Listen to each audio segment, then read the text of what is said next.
Innal hamdalillah nahmaduhu wa nasta'inuhu wa nastaghfiruh wa na'udzu billahi min syururi anfusina wa min sayyiati a'malina may yahdihillahu fala mudhillalah wa may yudlil fala hadiyalah. Asyhadu an la ilaha illallah wahdahu la syarikalah wa asyhadu anna Muhammadan abduhu wa rasuluh.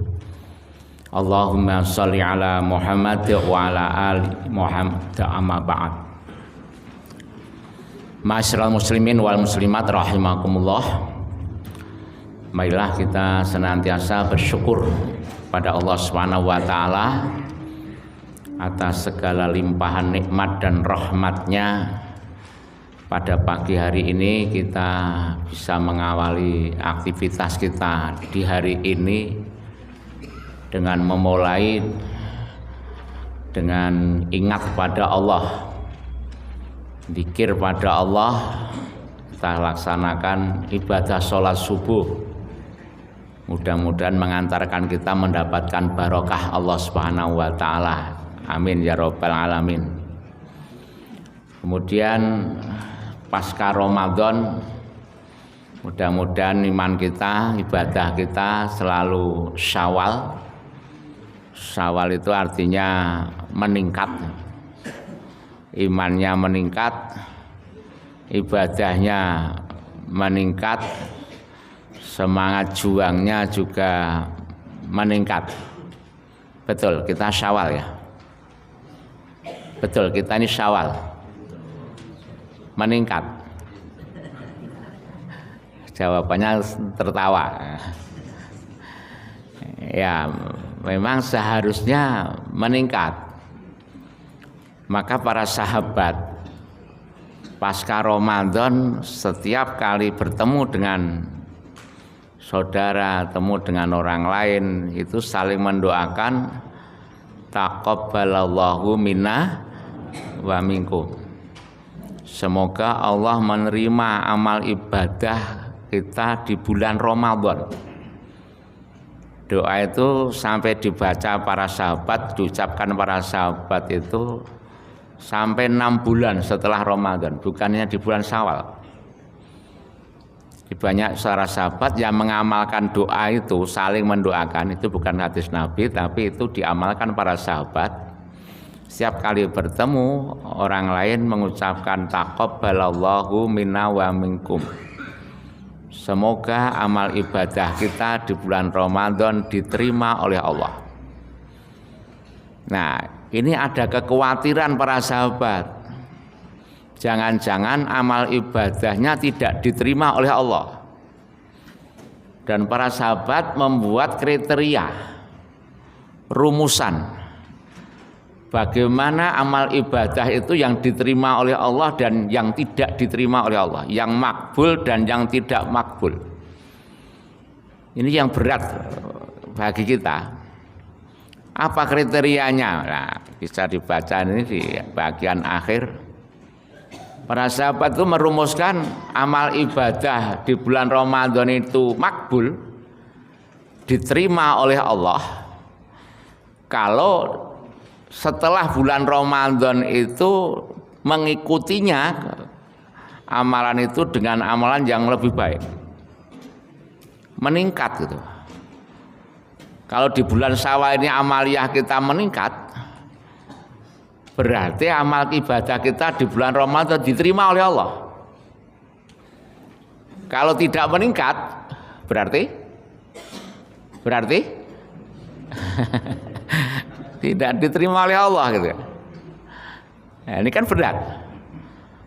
Ya, sementara banyak di antara kita, banyak, mudah-mudahan tidak kita ya. Setelah pasca Ramadan itu kayak kemeselen gitu. Ibadahnya sudah jadi kendor, ngelokro, masjid-masjid sudah banyak kembali ke asalnya, jadi sepi. Selain Anur Masaran kan. Anur Masaran kan sudah dipenuh nih Pak, bulan Syawal. Berarti meningkat kan? Benar-benar Syawal kan? Ya, berarti amal ibadah kita di bulan Ramadan insya Allah makbul, diterima oleh Allah. Tapi kan tidak banyak masjid yang bulan Syawal itu tambah penuh. Di sini tambah atau kurang? Ya, tambah lah wong di bulan Ramadan kan kita tidak pengajian seperti ini kan. Nah, ini ada peningkatan. Oleh karena itu para sahabat berusaha harus meningkat. Paling tidak istiqomah lah. Amaliyah di bulan Ramadan itu kita jaga betul keistiqomahannya, keajekannya gitu loh. Maka banyak bahasan di bulan Syawal ini bagaimana kita bisa istiqomah pasca Ramadan. Kira-kira siap enggak kita istiqomah gitu? Siap? Siap. Saya sampaikan ayat-ayat istiqomah.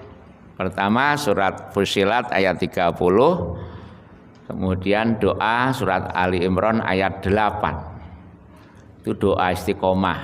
Insyaallah kita sudah hafal semua kan.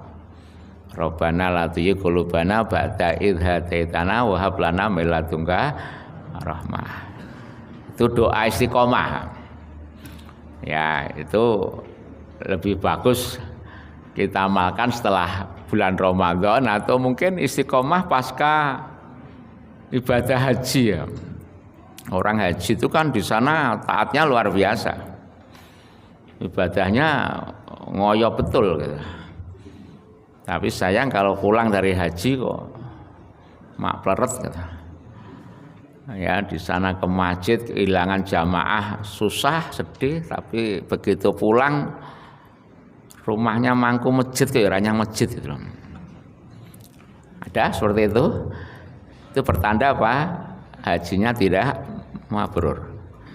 Tandanya haji mabrur bisa mempertahankan ketaatannya, keistiqomahan ketaatannya.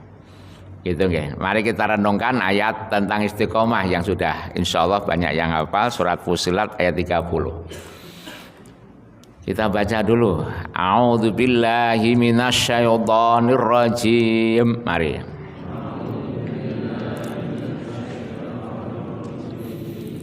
Innalladzina qalu Rabbunallahu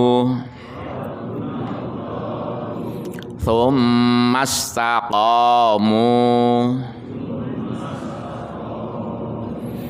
tatanazzalu alaihimul malaikatu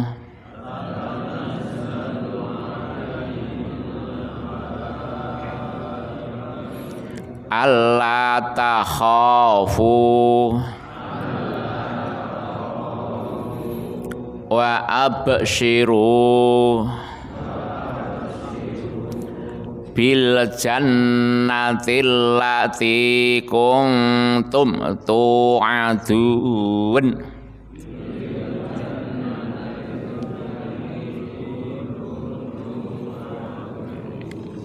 Kita ulangi mari.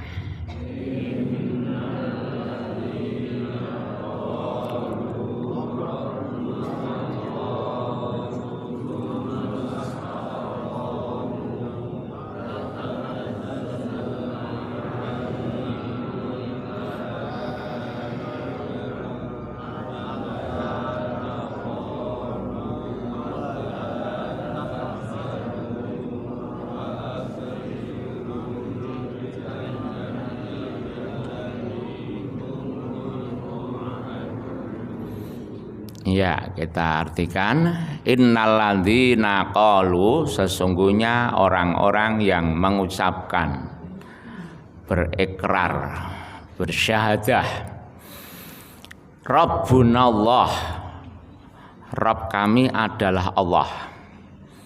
Ada yang mengartikan Rabbunallah itu kalimah la ilaha illallah. Sesungguhnya orang-orang yang mengatakan atau berikrar la ilaha illallah, tidak ada ilah selain Allah, Rabbunallah, Rabb kami adalah Allah. Tsumma istaqamu, kemudian istiqomah dengan keyakinannya itu istiqomah, diteguhkan. Keimanannya tidak hanya sekedar di dalam hatinya, tapi istiqomah berarti diwujudkan dalam bentuk amal perbuatan, dikuatkan betul dengan amal perbuatan. Kalau Rabbuna Allah, meyakini bahwa Allah itu ada, Allah itu eksis. Keimanan kita pada Allah kita kuatkan dengan ketaatan kita pada Allah. Maka dalam tafsirnya itu ada 3 macam istiqomah. Yang pertama istiqomah dalam keimanan atau tauhid. Kedua istiqomah dalam ketaatan. Yang ketiga disebut taat, istiqomah dalam keikhlasan. Keimanan, ketaatan, keikhlasan. Kalau Rabbuna Allah itu dikuatkan betul tentang keimanannya gitu, dengan diwujudkan ketaatan, kita jalankan perintah Allah dan kita jauhi larangannya dengan dasar pada keikhlasan semata-mata, kita taat itu dalam rangka mencari ridha Allah. Itu istiqomah. Maka kalau kita kaitkan dengan doa yang bawah itu, Rabbana la tuzigh qulubana, ya Allah, jangan kau belokkan, jangan kau condongkan hati kami ba'da idh hadaitana, setelah engkau memberi petunjuk kepada kami. Maka hidayah di situ, petunjuk di situ diartikan pertama petunjuk keimanan, kedua petunjuk ketaatan, ketiga petunjuk keikhlasan. Ya Allah, jangan kau rubah hati kami setelah engkau memberi petunjuk kepada kami keimanan. Rabbuna Allah. Kalau sudah Islam, sudah iman, jangan kau belokkan, jangan kau balik hati kami menjadi tidak iman, menjadi murtad. Penting nggak doa ini? Penting nggak? Ada nggak orang yang semula iman jadi tidak iman? Ada nggak yang semula Islam lalu murtad tidak jadi Islam? Ada. Maka kita jaga betul keimanan, keislaman itu. Dan ini kita wariskan pada anak cucu kita. Jangan sampai kita meninggalkan generasi anak cucu yang murtad. Rugine rugi Pak kalau dadi wong tua kok ngasih ninggal anak sing murtad. Ada enggak? Ya, berdoa pada Allah mudah-mudahan anak cucu kita tetap dalam istiqomah dalam keislaman. Ya baniya innallaha astafa lakumuddin fala tamutunna illa wa antum muslimun. Pesannya Nabi Ibrahim, Nabi Yakub pada putra-putranya, wahai anakku, Allah sudah memilih Islam buat kamu, maka jangan sekali-kali kamu mati selain dalam keadaan Islam. Jangan sekali-kali murtad leh. Pernah kita berwasiat pada anak kita begitu Bapak Ibu? Kita ada kekhawatiran enggak? Jangan-jangan anak kita atau cucu kita nanti ada yang murtad. Lalu kita, alhamdulillah lah, insya Allah kita sampai mati tetap Islam kita. Tapi pesan pada anak-anak, fala tamutunna illa wa antum muslimun, wahai anakku, aja pisan-pisan mati aja tetap Islam. Sebab generasi kita hidup pada zaman yang bukan zaman kita. Kita sekarang masih Islam, bisa jadi anak kita 10 tahun yang akan datang, 15 tahun yang akan datang, 20 tahun yang akan datang. Mulai orang ngambu masjid, Pak. Lama-lama bisa murtad. Ini harus ada kekhawatiran pada kita. Maka kita bentengi keimanan dalam keluarga, Pak. Generasi kita arahkan anak-anak kita. Ini memang pengajian tua loh Pak. Ya, masjid itu masjid jamaah untuk orang tua ya. Di mana remaja dan pemudanya di mana? Mana Mas Fendi? Ya itu satu itu ya. Enggak apa-apa, ini penting ini anak ini calon tua ya. Ya. Jadi kalau masjid masih ada remajanya, anak-anak ini masih kita penuh harap masjid itu masih umurnya panjang. Tapi kalau masjid isinya sudah tua-tua kayak gini ini ya umurnya masjid nanti bersamaan dengan kita Pak. Kita mati, masjidnya mati. Iya kan? Maka kita ciptakan generasi yang imani, generasi yang islami. Pesan ke anak-anak kita. Rabbunallah dipertahankan betul Pak. Yang kedua ketaatan. Ya, jangan sampai kita sudah taat lalu dirubah menjadi tidak taat. Rabbana la tuzigh qulubana ba'da idh hadaitana. Jangan kau rubah hati kami ini setelah kau beri petunjuk ketaatan ya Allah. Setelah di bulan Ramadan kita taatnya akan meningkat luar biasa gitu. Ya, hal-hal yang afdal, hal-hal yang sunnah kita kerjakan dengan baik. Pemene sing wajib. Ya. Ya Allah, ketaatan kami seperti itu jangan kau rubah menjadi berubah tidak taat ya Allah. Qiyamul lail yang kami jalankan di bulan Ramadan jangan kau rubah hati kami terus pasca Ramadan ora salat malam lagi. Ya, pertahankan itu. Di bulan Ramadan dermawan, lomo, sosial. Bar Ramadan wis balik 180 derajat catileran jamaah. Ada Bu, suami jenengan yang di bulan Ramadan lomo teng jenengan bareng Ramadan wis dadi cetil. Ada enggak? Mang dalil gini, madungake niku. Ya Allah, jangan kau rubah hati kami setelah engkau memberi petunjuk kami jadi dermawan, lomo gitu ya. Jangan kau rubah jadi bakhil ya Allah. Sudah baik itu dipertahankan. Walaupun itu hal-hal yang kecil. Tidak ada istilah kita ini bosan, lesu atau merasa sudah kenyang dengan kebaikan lalu berhenti ya. Di dalam hadis dikatakan la yusbiqu mu'minin ngalah khairin hatta muntahahul jannah. Tidak pantas orang beriman itu merasa sudah kenyang akan suatu kebaikan, wis kokean ganjaran Pak. Kalau belum jelas-jelas ningkring nek dhuwur swarga. Lha paedes genah to Pak. Wis do rumangsa ningkring nek dhuwur swarga gitu loh. Kok terus ngibadahi kok kaya wis bosen gitu. Pengajian kok bosen, ada enggak? Enggak boleh. Allah melaknat orang yang berbuat baik kemudian berhenti dari kebaikan itu karena bosan.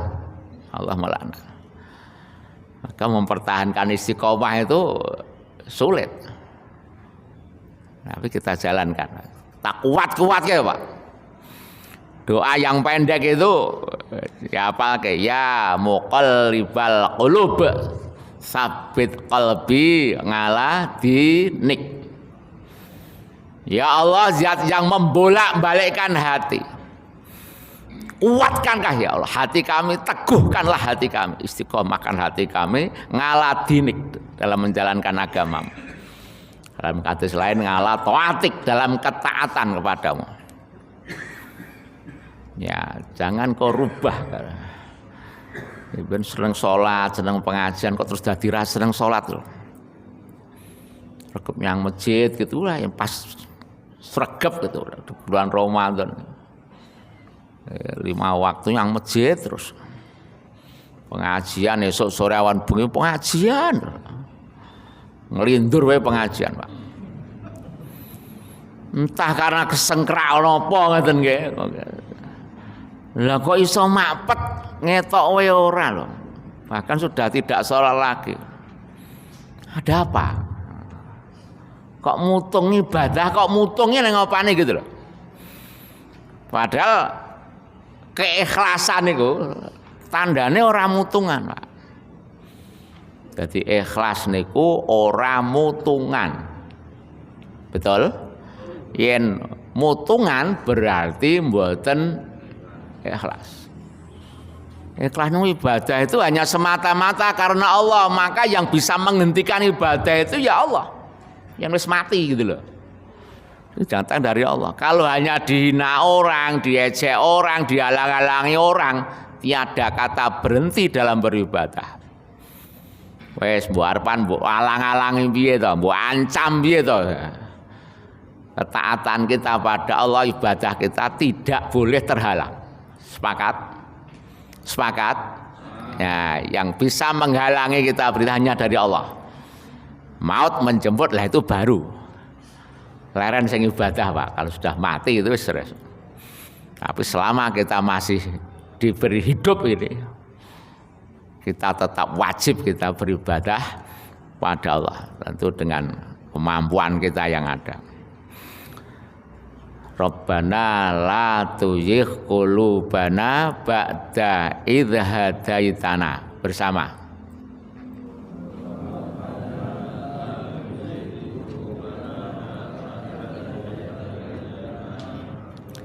Ya, sampai di situ itu yang namanya doa istiqomah. Ya Allah, jangan Kau belokkan hati kami setelah Engkau memberi petunjuk kepada kami, memberi hidayah pada kami, hidayah keimanan, hidayah ketaatan. Yang ketiga hidayah keikhlasan. Ikhlas itu bisa berubah, Bapak. Panjenengan tindak masjid, mau pengajian, mau sholat berjamaah dari rumah ikhlas. Tapi bisa jadi di tempat kita beribadah itu jadi tidak ikhlas. Nanti tidak pengajian ini ikhlas semata-mata karena Allah. Tapi begitu sampai di tempat pengajian, nonton mubalek kayak nganyel kayak ngono seraya gitu, nganyel aku. Dadi ora ikhlas, dadi ngrundel. Apa aku? Kapok itu tanda tidak ikhlas. Kapok dalam beribadah itu berarti tidak ikhlas. Paham ya? Jadi kalau ikhlas itu ora kapokan, ora mutungan, ora kapokan dalam urusan ibadah. Pun mangemot-emot niku. Tandane ikhlas niku ajek lestari terus menerus niku ikhlas. Kemudian apa yang kita dapatkan dengan istiqomah itu? Tatanazzalu alaihimul malaikatu alla takhafu wa la tahzanu wa absyiru bil jannati allati kuntum tu. Bagi orang yang Rabbun Allah mengatakan Rabbun Allah yang imannya kuat, kemudian diistiqomahkan dengan amal perbuatan itu, maka akan turun malaikat kepadanya, pada mereka, dengan membisikkan Allah takhafu, janganlah kamu takut, wala tahzanu, jangan sedih, rasa khawatir, rasa deg-degan, tapi wa absyiru, ning kowe seneng. Berbahagialah bil jannatil lati kuntum tu'adun, dengan surga yang sudah dijanjikan kepadamu. Kapan malaikat itu turun? Nah, dalam tafsir ada 4. Yang paling banyak adalah ketika kita menjelang mati, menjelang kematian itu. Di saat kita sakaratul maut, kejet-kejet itu, malaikat akan turun, membisikkan pada kita, Allah takhafu, kamu gak usah takut, tenang-tenang saja. Pernah gitu Bapak Ibu? Pernah? Belum. Berarti kalau ingin bukti ya mati ose. Belum. Tapi kita yakin itu. Ya, nanti menjelang kematian kita, malaikat akan membisikkan pada kita dengan kalimat Allah takhafu, tenang, tenanglah, jangan khawatir, jangan susah. Ya, tapi berbahagialah. Kamu sudah dijanjikan surga loh. Siapa tadi yang dijanjikan surga itu? Orang yang Rabbunallah sumastaqo. Nah, kamu. Orang yang berikrar la ilaha illallah dan istiqomah itu loh. Yang akan mendapatkan bisikan malaikat. Jangan takut, jangan sedih, tapi berbahagialah dengan surga yang dijanjikan. Insya Allah ya, kita ya. Insya Allah kita gitu ya. Insya Allah dengan catatan Rabbunallah sumastaqom. Maka aman tuh bila sumastaqim, pesan Nabi. Nasihatilah aku ya Rasulullah. Yang itu tidak akan saya tanyakan pada yang lain. Nabi jawab, aman tuh bilah, kul aman tuh bilah sumastaqim. Katakanlah, aku beriman pada Allah dan beristiqomah. Dah. Itu modal kita bisa masuk surga bil jannatil lati kuntum tuh. Yang kedua ada penafsiran ketika kita di alam kubur. Kita ketika dikubur, maka itu kita dibangkitkan oleh malaikat di dalam kubur, maksudnya di dalam kubur itu. Bagi orang yang qalu rabbuna wa sumastaqamu, ditangeki malaikat di kuburnya itu ya. Itu dengan bisikan Allah takhafu wa la tahzanu wa absyiru bil jannatil lati kuntum tu di dalam kubur. Yang ketika kita nanti dibangkitkan dari kubur.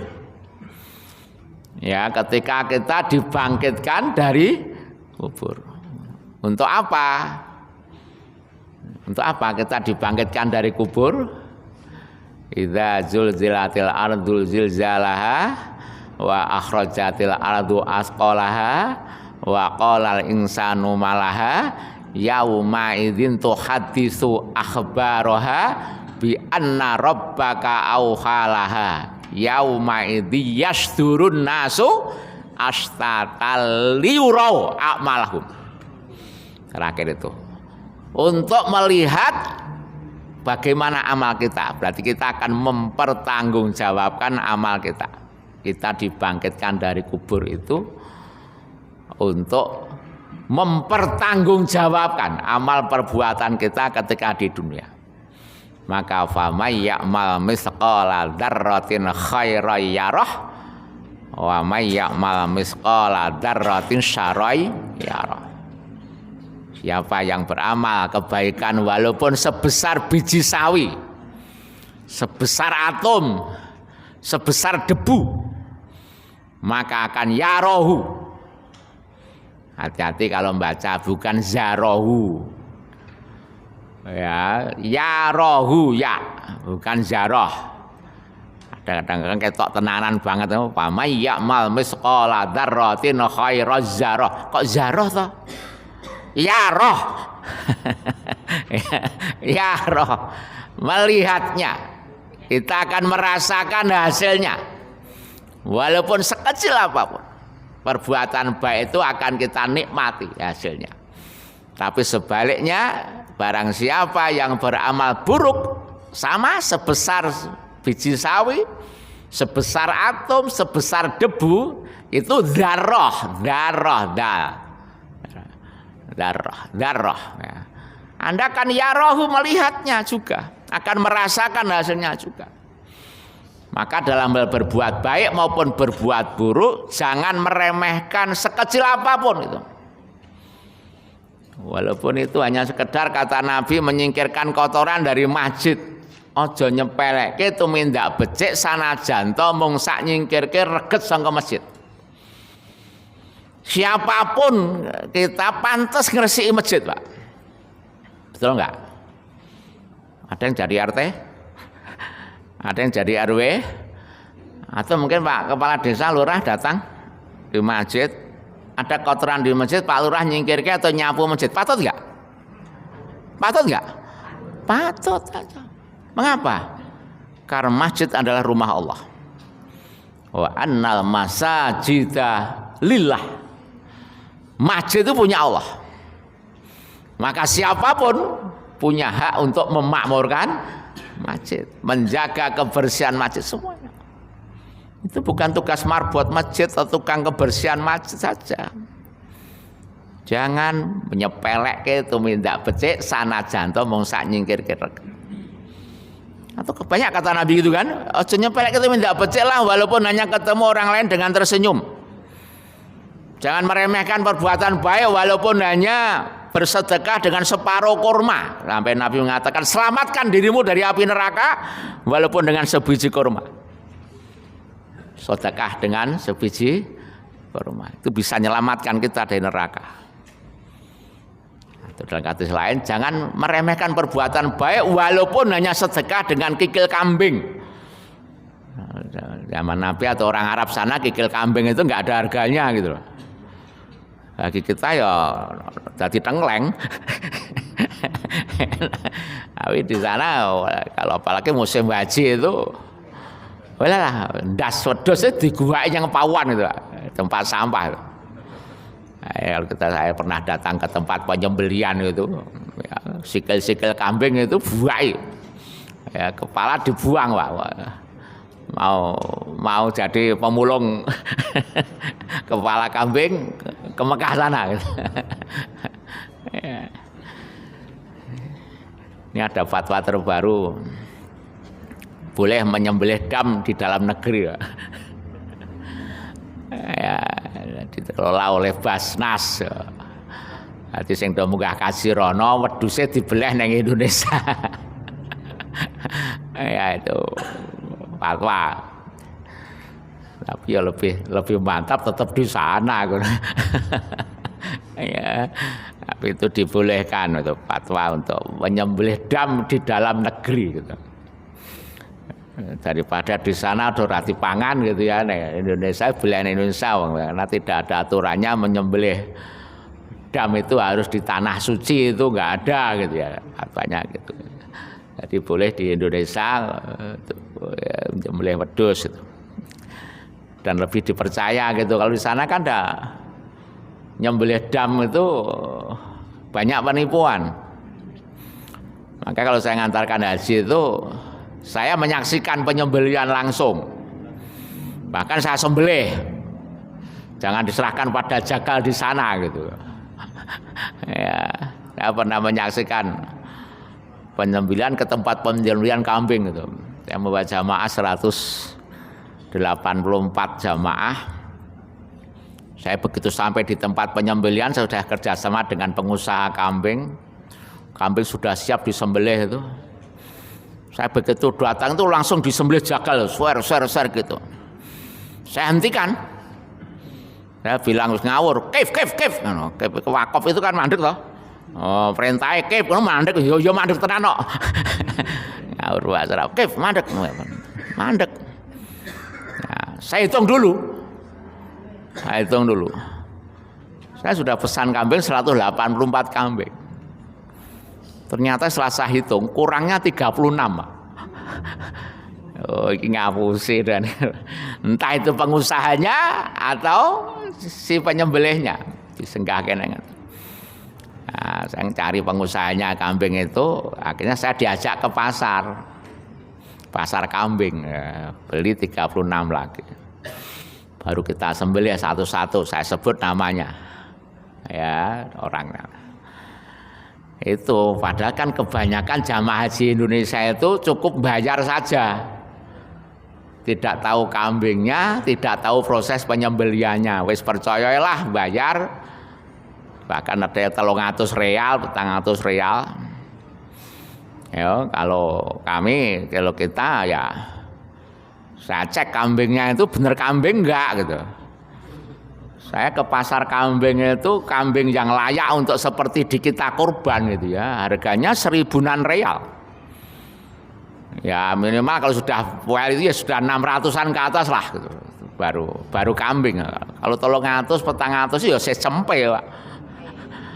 Ya, padahal banyak kan orang Indonesia itu gitu, percaya bayar 300, bayar yang bank atau apa nanti dibelikan kambing tenan apa orang ngerti gitu, disembelih tenan apa tidak. Nggak tahu. Ya saya percaya, ya saya salah wong percaya kok. Ya, tapi saya membuktikan begitu itu, wong saya ke tempat penyembelian saja arep dihapusi walaupun saya gagalkan ngapusinya gitu ya. Tapi kan wong Arab ya nek wong ngapusi lho, Pak. Yang ngapusi kan gitu ya. Ya, makanya ya saya lebih mantap kalau bisa menyaksikan, bisa menyembelih sendiri daripada saya nyerahkan orang atau ke bank sana wis butuh wedhus karmu ora karmu kan kayak itu kayak gitu ya. Tapi niatnya sudah dam lah gitu. Sudah dam gitu. Kalau urusan sah ya sah, baginya enggak mantep gitu. Nah, kalau saya mimpin ngaji itu ya saya antarkan sampai ke tempat. Walaupun perwakilan menyaksikan, tidak semua jamaah kan nggak mungkin perjalanan dari tenda di Mina itu ke tempat penyembelihan 8 kilo jalan kaki, nggak ada kendaraan. Waktu dulu saya masih muda ya kuat. Kuat melaku PP kan 16 kilo. Ya itu saya ajak ketua ragu yang masih muda-muda yuk menyaksikan penyembelihannya. Ya kita menyaksikan bareng-bareng gitu. Wong di Mina itu kita akan nganggur cuma lempar jumroh aja kan. Nah, sudah kembali kan udah tinggal istirahat. Nah, padahal lempar jumroh wis 8 kilo, 4 kilo PP kan. Sing mlaku meneh, maka kegiatan haji itu kan berjalan ya, berjalan. Baik ya, jadi yang kedua tadi bangkit dari kubur untuk mempertanggungjawabkan amal perbuatan kita. Sampai kayak ngumpulkan kardus-kardus kecil-kecil gitu ya. Nyeneng-nyeneng ke. Jadi amal yang baik itu ternyata banyak banget gitu, walaupun kecil-kecil. Bapak Ibu pernah misalnya melihat semut terapung-apung di air gitu. Ya, saya membaca kardusnya itu siapa yang mengentaskan semut yang pecicilan yang gon banyu karena kecemplung banyu gitu. Kemudian kita angkat, kita entaske gitu. Maka itu akan bisa mengentaskan kita dari api neraka ya. Wah, disoke apa enggak? Tapi fadilah berbuat baik pada binatang itu ternyata banyak. Sampai ada perempuan yang masuk neraka gara-gara ngurung kucing sampai mati kan? Iya kan, Bu? Nah, ada orang yang bisa masuk surga gara-gara ada anjing yang kehausan, kita ambilkan minum dari sumur kemudian diberikan pada anjing loh Pak. Ya, kita nolong anjing yang kehausan bisa mengantarkan kita masuk surga kok. Luar biasa loh. Makanya berbuat baik itu sekecil apapun jangan diremehkan. Kuyen dasare ikhlas. Jadi ganjarannya gede gitu loh Pak. Dan siapapun kita bisa berbuat baik Pak. Tidak ada orang yang tidak bisa berbuat baik. Wah jenengan dadi napa mau toh? Iya kan? Bisa kan berbuat baik? Ya, ibu-ibu ini luar biasa di rumah itu amalan baiknya luar biasa. Dengan masak, ganjarannya gede banget ya baca katanya. Ya, dengan masakan keluarga untuk keluarga, dengan ngumbake pakaian suami itu satu pakaian gitu akan diangkat derajatnya oleh Allah, akan kurangi dosanya. Perkara yang pembantu nih, yo kalau jenengan yo ngumbake pakaiannya kakung lho Bu. Ganjarannya gede lho. Ya ikhlas kok, ya, kalau ikhlas gitu. Nyetrika gitu ya, pakaian, wah ganjaran tok itu. Ya apalagi kalau penjenengan hamil, melahirkan, menyusui, wah. Dalam keluarga itu golek swarga masuk gampang nih ya angel. Ya Bu, jenengan iso mlebu swarga mung paitan kacu, tepas, bantal. Memang golek kacu, tepas, apa itu kata Nabi? Ya, itulah kesetiaan istri pada suami. Ketika suami pulang kerja, kemeringat, gembrobos, kesel, cepat carikan kacu, tepas.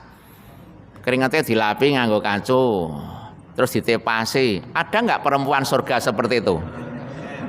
Angel, yo ngacung. Ya, suaminya lelah, suaminya ngantuk, carikan bantal, diajak tidur. Jangan dilemparkan tulo kono enggak. Udah paitan kacu, tepas, bantal, swarga kok piye coba. Ada mutiah itu wanita pecut masuk surga karena pecutnya itu ya. Apa itu?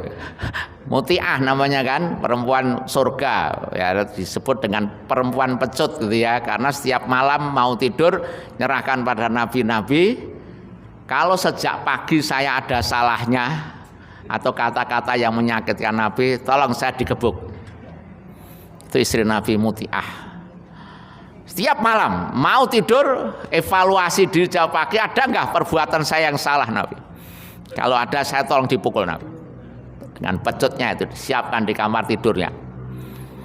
Apakah Nabi pernah memecut istrinya? Enggak. Ya, istri yang luar biasa, maka wanita surga karena pecut. Mungkin untuk pecut ya Bu ya. Pecut tiap malam enggak masak, gebukan yang kira-kira salah ya, nek salah ya. Orang gebuk tenan kok. Jangan. Oke, jadi itu amal yang baik sekecil apapun, tapi sebaliknya juga perbuatan buruk sekecil apapun jangan diremehkan. Ya, jangan diremehkan. Makanya kita selalu merenung ini baik atau buruk, berpikir ini baik atau buruk. Jangan bisa di rumah, bisa di jalan, bisa di tempat kerja, bisa berbuat baik dan bisa berbuat buruk. Pak polisi di jalanan kuwi iso ikhlas ngono, jane golek ganjaran gampang Pak. Barang siapa yang menyeberangkan orang yang kesulitan berjalan atau nyebrangke orang yang buta, maka pahalanya lebih besar daripada memerdekakan budak. Kata Nabi. Menolong orang yang buta, nyebrangke atau nuntun orang yang kesulitan berjalan. Pahalanya seperti memerdekakan budak. Pernah Bapak Ibu? Nah, saya pernah berhenti di jalan itu, ada orang yang berhenti ngerem cepet men, kita kira ngopo gitu Pak. Ternyata ada orang tua yang mau nyabrang jalan itu. Padahal dia bawa anak dua, bawa motor itu langsung mandek jegrek gitu. Saya kira ada apa, saya juga berhenti, ada apa kok berhenti ya. Ternyata dia turun itu menyabrangke wong tua sing. Saya malah nangis Pak.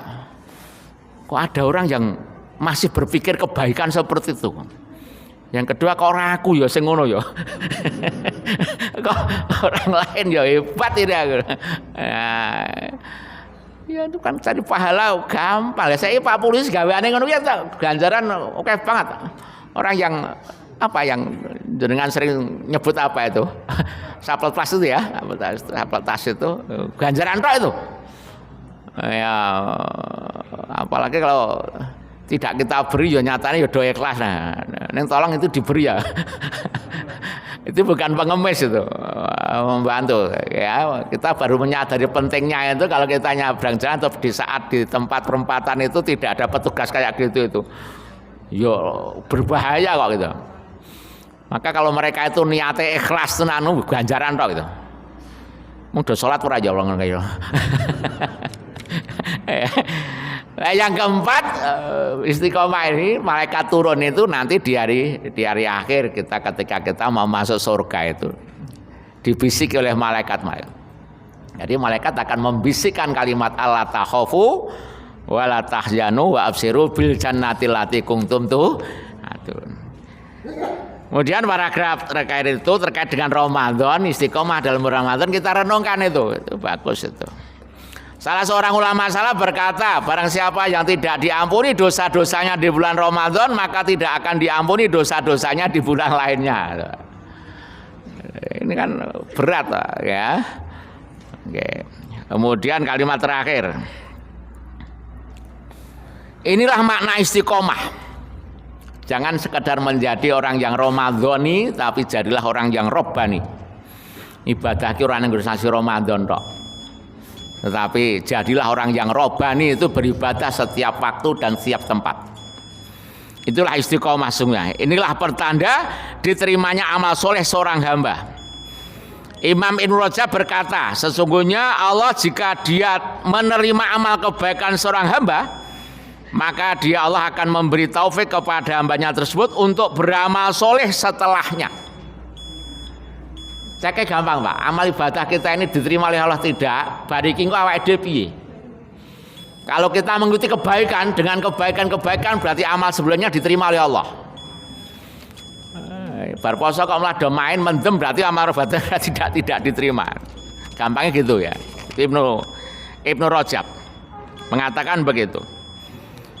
Ya, kemudian maka barang siapa yang mengerjakan amal kebaikan lalu dia mengerjakan amal kebaikan lagi setelahnya, maka itu merupakan pertanda diterimanya amal kebaikannya yang pertama oleh Allah Subhanahu wa taala. Sebagaimana barang siapa yang mengerjakan amal kebaikan lalu dia mengerjakan perbuatan buruk setelahnya, maka itu merupakan pertanda tertolak dan tidak diterimanya amal kebaikan tersebut. Berbuat baik kok berbuat baik, maka perbuatan baik yang pertama diterima oleh Allah. Berbuat baik kok berbuat buruk, berarti perbuatan baiknya pertanda tidak diterima oleh Allah. Paham Bapak Ibu ya? Nah, maka kita ikuti mari. Ramadan ini kita ikuti perbuatan-perbuatan yang baik, amalan-amalan yang baik. Insya Allah amal kita di bulan Ramadan diterima oleh Allah. Rasa itu Bapak Ibu yang kita sampaikan mudah-mudahan bermanfaat. Dan sekali lagi taqabbalallahu minna wa minkum.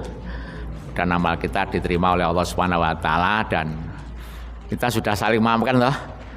Sudah saling memaafkan loh. Ya, kita ikrarkan bismillahirrahmanirrahim. Kita saling memaafkan. Ya sudah. Nah, ya kita saling memaafkan. Bismillah. Ya, saya juga pribadi mohon maaf yang sebesar-besarnya, keluarga juga sering datang ke sini, mohon maaf bila mana ada khilaf dan saya mohon doanya. Mungkin bulan depan saya sudah enggak ngisi sini ya karena sudah akad keempat itu saya sudah berangkat haji, mohon doanya. Membimbing haji, mudah-mudahan diberi kesehatan oleh Allah dan hajinya juga mabrur, amin ya robbal alamin ya insyaallah. Dan mudah-mudahan Bapak Ibu yang belum diberi kesempatan ya Allah untuk haji yang mudah-mudahan segera diberi kekuatan oleh Allah ya kesadaran Allah dan kita bisa melaksanakan ibadah haji ke tanah suci. Mudah-mudahan maaf panjenengan bisa melancarkan kami untuk melaksanakan ibadah di tanah suci insyaallah. Arep ibadah tenanan ya. Nama Ramadannya diterima oleh Allah. Itu ibadah sing tenanan ya. Niat kita begitu. Mohon maaf ada kurangnya. Nasr minallah wa Assalamualaikum warahmatullahi wabarakatuh.